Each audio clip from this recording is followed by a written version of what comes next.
เก้าลมลม เอาเลยบอกก่อน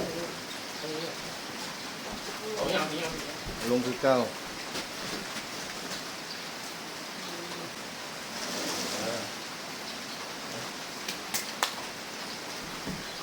จะเอาแกะไปนี่ แล้วแก แม่แม่ผมเคยบอกว่านี่ปั๊บนี่ก็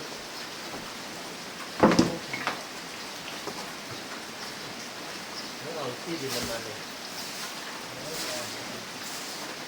เรื่องนี้ก็อะไรบ้างเนี่ยมีเนี่ยก็ย่างเลยที่มีปลาอะไรมันก็ยังมี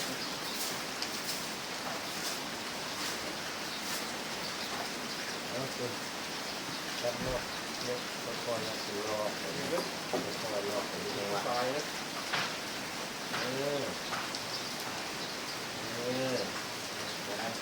สองมือพุ่งไปยัดมือนี่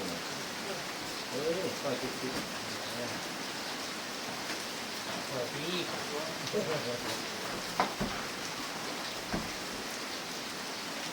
เป็นเจ้าแม่ท่านบริกรนาทีไหม มีไหนแล้วแต่งงาน อ๋อเมื่อแค่เวลาไม่ได้เก้านะเยอะนะ โอ้ขักเนาะเด็กนี่หนักฮักหนักฮักหัวกันเย็นกันของงานกันหอน อากาศดี เว้ย ถอนเปื่อยเอาหัวออกก่อนเนาะ เพื่อนมันเชื่อมันเข้าไปใน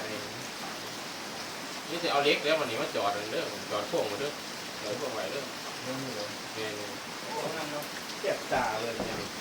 เนื้อมันจะใส่ เป็นตามันที่รถจะเล่ง เอา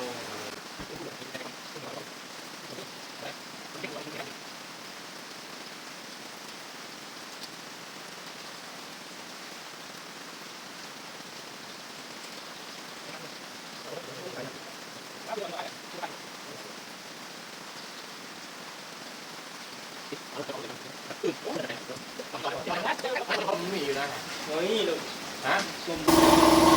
ยังปิดเนี่ยอ่ะ